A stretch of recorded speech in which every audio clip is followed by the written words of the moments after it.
Welcome to The Evidence-Based Marketer, a podcast focused on the science of marketing with a special emphasis on financial services. Whether you're looking to grow your business or provide a better client experience, we focus on how you can use data and research and time-tested strategies to be a more effective marketer. So a good friend of mine who's a financial advisor, every year he has a special Valentine's Day lunch for widows who are his clients.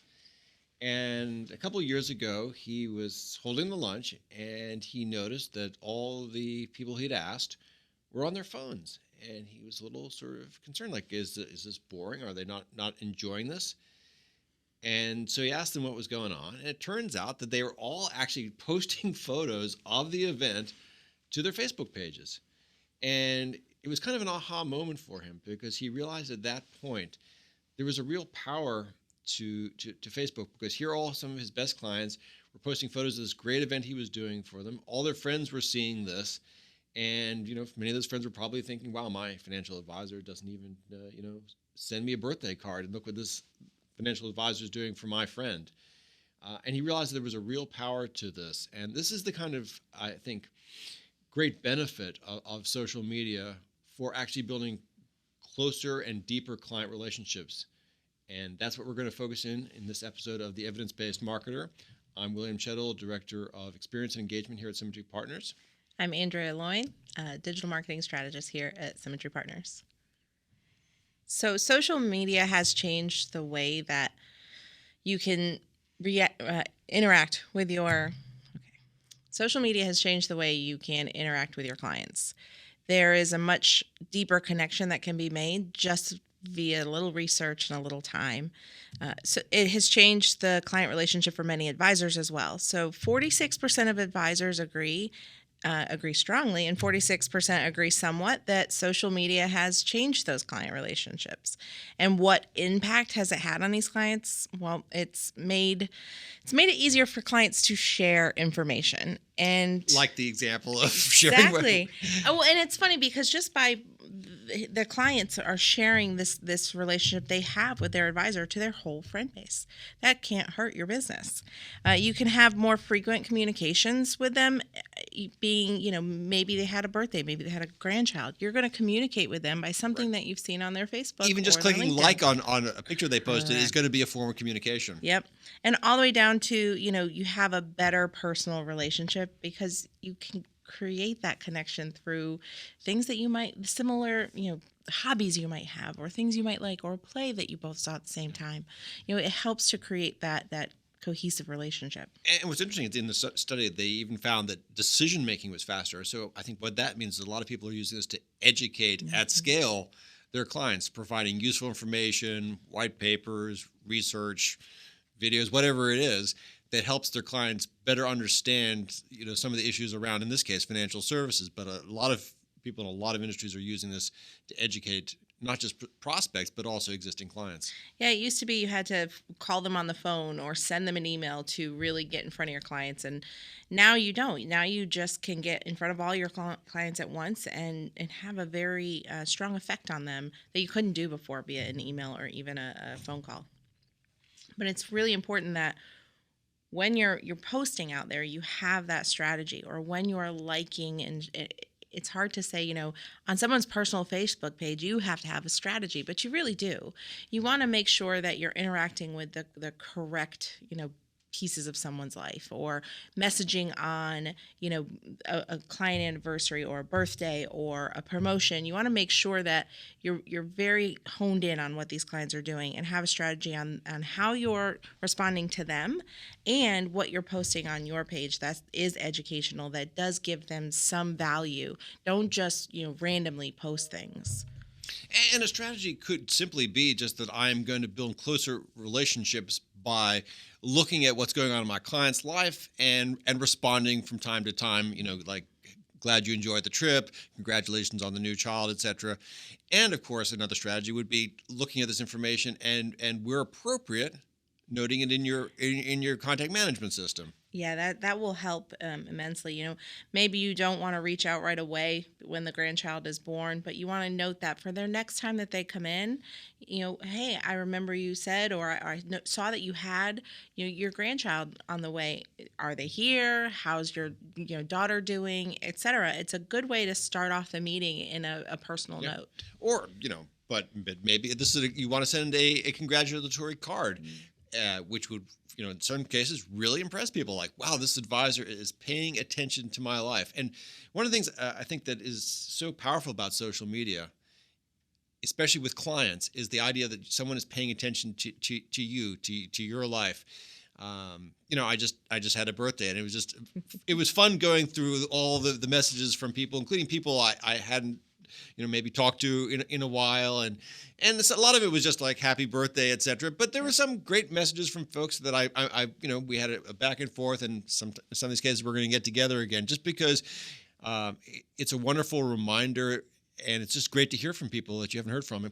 It's less great to hear from vendors, including a vendor I think I visited his office 20 years ago, and he sent me "Happy birthday, bud."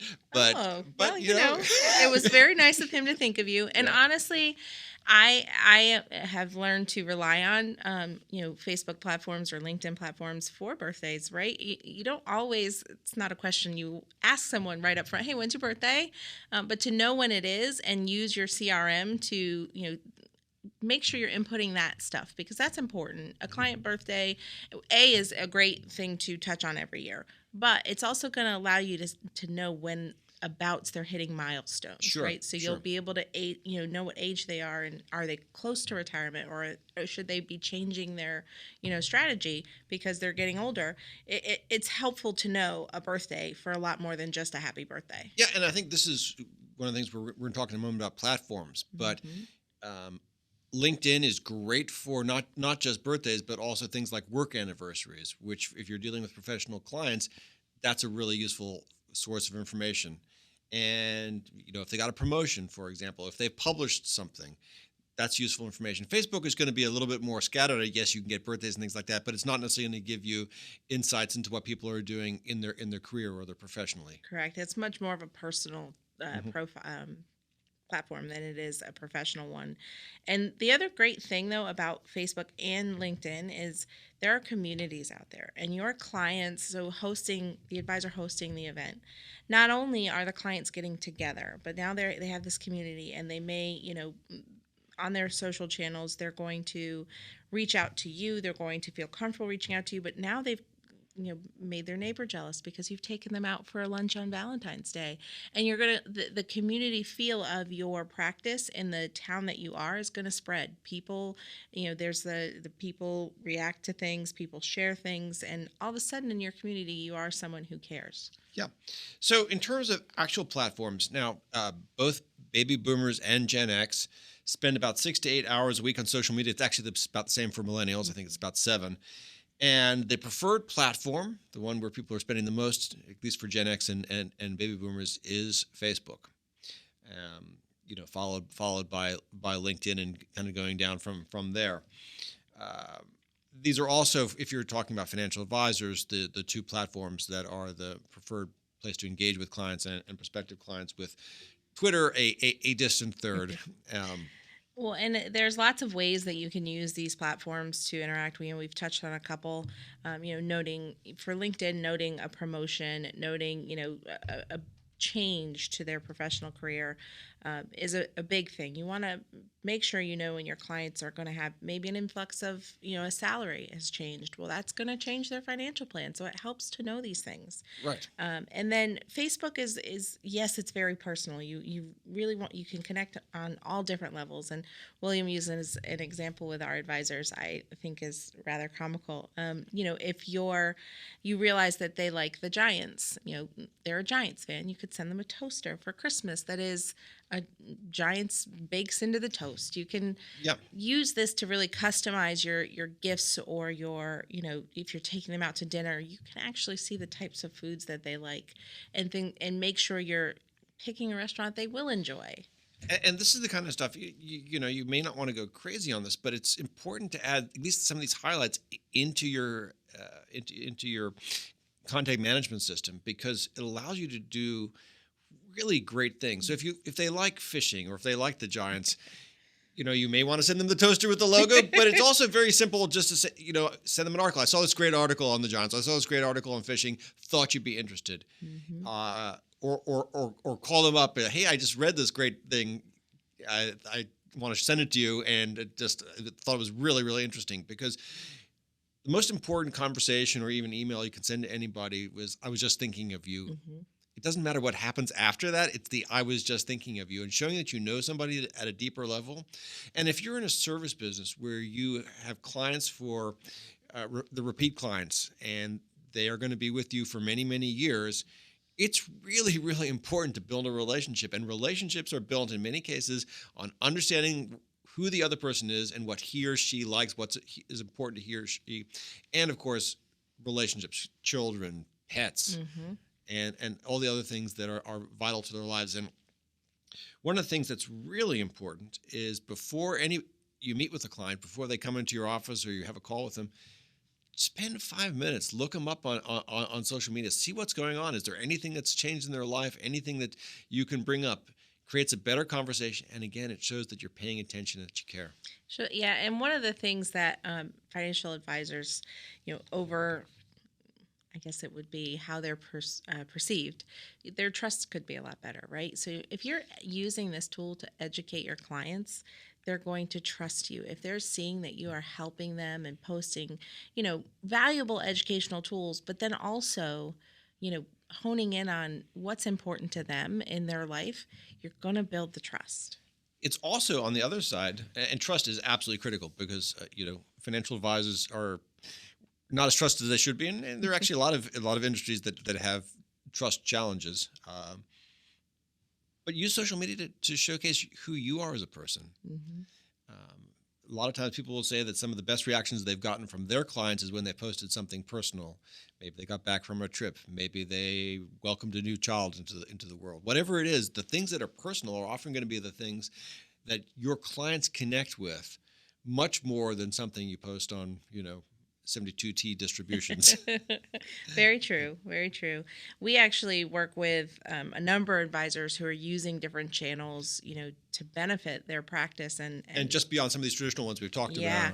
Yeah. We work with an advisor in Pittsburgh that uses YouTube. And while that's not, for everyone, if you create strong videos and you really want to get your content out there, use YouTube. It is the number 2 search engine behind Google that's out there. And so why not show up in a video as well as, your website shows up on a Google search. And you're providing that educational value. You're showing them your face, which again helps with trust. And if you have a strong YouTube channel, it makes it easy for your clients to refer things to their friends or their associates via other social channels. And one of the things he does is a number of his videos are what he calls evergreen, and he just kind of has them in rotation. And so maybe once a year, he'll send out his video on bear markets or his video on best practices for investing. And he has a couple that are also contextual, like the bear market. So if the market's down, he's got a video all ready to go because he realizes that people forget or they may want to watch it again. And so he's able to get a lot more value out of a limited number of videos he's created. That is true. And when you post these videos to social media, you always want to link it back. If you have a YouTube channel, always link it out to your YouTube channel because that one video may not resonate with someone, but now you've taken them to your repository where there is something that's going to resonate with them. So be sure that if you have a YouTube channel, you're linking to it. Mm-hmm. What about Instagram? Instagram. That is a new one for business use. It's been around a while, but a lot of businesses are just diving in. And we have an advisor out of Boston who has found success using Instagram to connect with her clients. And she will post quotes. She will post, relevant financial information. And, she does do that on her Instagram, but she mainly posts images of her family out when they go on vacation, when they go on a hike. And pets. Don't forget pets. Pets. Yes, that's right. Dogs are very important on Instagram. But she will post these and relate it back to a moment or a milestone for some of her clients. And I think that's important because they they don't just see her sitting behind a desk when they come in. They now see that she has this, this life outside of there, and she's a lot like them. And it makes her more relatable.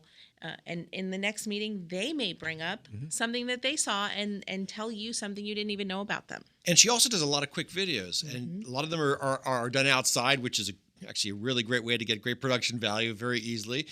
And she, nothing simple. She just talks right into her phone, but she has got some nice thoughts, ties maybe something that's on her mind or something she experienced or a little story into investing and planning, and gets great feedback on these. Well, and one of the things we were educated on here at Symmetry was the use of Instagram stories. So, those are quick hits, but they're right at the top. So if you have, a valuable piece of, 30 seconds of a value tip that you want to do a story. If you have, you're outside at the beach and you want to showcase something, do a story, because you will always show up at the top. Yep. And what I find interesting about Instagram is, especially if we're talking about financial services or frankly a lot of services in general, not a lot of people are there. So it's kind of a blue ocean, and it's not going to be right for everybody. But if you are, very relatable, like to sort of take photographs and lead an interesting and photogenic life, it could be a really great way to show up in a different way and be different from all the other financial advisors out there, all the other service providers.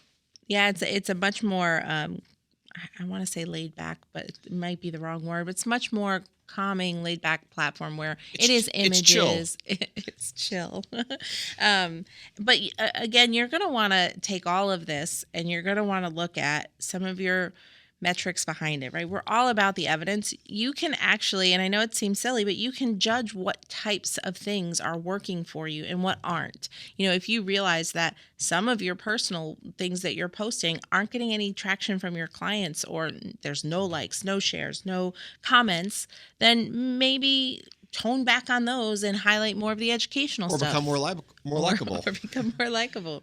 But it helps to look at those to make sure you're not, you don't want to alienate your client by posting too much personal stuff, but you still want to make sure that you're getting to them in the correct way. And again, have a strategy. Yes. Right? Because so often what happens, especially in marketing, is people jump to tactics because it's cool, right? Oh, I'm going to have an Instagram page. Right. And because they have no strategy, they're ultimately just wasting their time. And it needs to be part of an overall plan. So social media is great for interacting with your clients, but it is not. Email is still a great way to get in front of them. And a phone call, even better. Don't forget that there are those traditional ways that you need to connect with your clients. Now you have another channel. It's just an addition to that strategy. That allows you to do it at scale. Correct. Yep. So who else would we should be connecting with? I think it's really important, especially on LinkedIn, to make sure that you connect with centers of influence. These could be estate attorneys. They could be CPAs. Anybody that your clients might be working with, it's probably worth having a connection with them. It's great to connect with children and grandchildren of clients and business partners, et cetera, because it's just another way for you to kind of get into a client's, their own network. Yeah. And, you want to make sure before you connect with those children and those grandchildren, provide some sort of value out to them, right? Or have the introduction from the parents. Maybe the children have come in with them, or maybe they said, I have, recommended that my son or daughter come in to see you. Connect with them at that point so that then they can get some valuable information from you before they even walk through the door.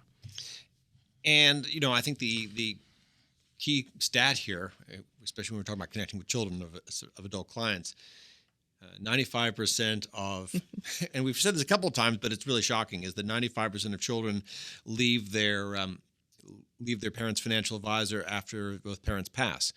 And it's actually also 70% for spouses. So another thing to think about is make sure you're connected to both spouses. In any business relationship, make sure that you're connected to both partners in a couple, because it's often the one that you don't connect with that will leave you after their partner passes. I worked with an advisor a couple of years ago who, when he met with the couple for the first time to put their plan into action, he did request that both, the husband and the wife attended the meeting. And then if she was active in the plan or he was active in the plan, that both of them attend a meeting at least annually together so that they can, make sure everybody's still on the same page with things. And at first I was like, well, that seems silly. Wouldn't you do that? And you'd be surprised, sometimes, Pete can't make it, but Sally can. And so they come one at a time, but he always recommended that at least annually he sees both of them in the office. So. And I think we've talked a lot about social media in this episode and the previous one. We've also talked about how you can source referrals and things like LinkedIn, and we covered a lot of that in our previous podcast. But the key thing here is building ultimately a business social relationship. Matt Oxley has done some phenomenal research that if you have a business social relationship with your clients, you are going to have deeper relationships. They're going to last longer. You're going to get more referrals, and they're going to bring in more assets. And part of this is going to involve social media because that's a nice kind of glue that holds it together. But part of it is actually going to be doing things out in the real world, having lunch or meals with clients, participating in their favorite activities like golf or boating or whatever it is. If you also enjoy that, maybe doing something with their favorite philanthropy together. So making sure that they're not just business relationship, but there is a personal quality that you're actually friends. I know an advisor who once took his clients all on a journey to Ireland. He was going to need his name and number. No. He was a tour guide. And another one, actually, he focused on Japanese Americans, and he took a bunch of them to Japan. And so to have any kind of business where you've got that kind of level of friendship and trust and strength of a relationship with your clients, I think that's just a great business to have, not just professionally, but actually probably much more personally satisfying. And it helps to keep those clients long term. They're not going to they're less likely to leave you. And for another financial advisor who came in with a shiny new solution, when you went to Japan with them, or you've just shown that you care and that you've built this relationship with them, it's going to make it harder for them to go from you, because not only are you providing them the value in your financial planning, but you're providing the value in your friendship and your relationship. Yep. And social media just empowers that because it allows you to get these insights that you would not otherwise be able to get so quickly and so easily. True. So just in wrapping up, I think this is a area that is so easy to do, but so many professionals just neglect, and they get busy and they forget about actually taking the time to know their clients as people and to do something with the information, not just obviously putting into their CRM, but actually providing thoughtful messages, even gifts as appropriate, or just using it to better understand what makes that person tick and to build a stronger relationship. If you're curious about other episodes that we have, it's all on the evidencebasedmarketer.com. And until next time, I'm William Chettle. I'm Andrea Loyne. Thanks for watching and listening. Thank you for joining us for this episode of the Evidence-Based Marketer from Symmetry Partners. If you have any questions, suggestions, or would like more information, please visit us at theevidencebasedmarketer.com. Symmetry Partners LLC is an investment advisory firm registered with the Securities and Exchange Commission. The firm only transacts business in states where it is properly registered, excluded or exempted from registration requirements. No one should assume that future performance of any specific investment strategy, product, or non-investment related content made reference to directly or indirectly in this material will be profitable. As with any investment strategy, there is the possibility of profitability as well as loss. Due to various factors, including changing market conditions and/or applicable laws, the content may not be reflective of current opinions or positions. Please note the material is provided for educational and background use only. Moreover, you should not assume that any discussion or information contained in this material serves as the receipt of or as a substitute for personalized investment advice. Please note that nothing either stated or implied on this podcast is intended to be compliance or legal advice regarding your marketing program.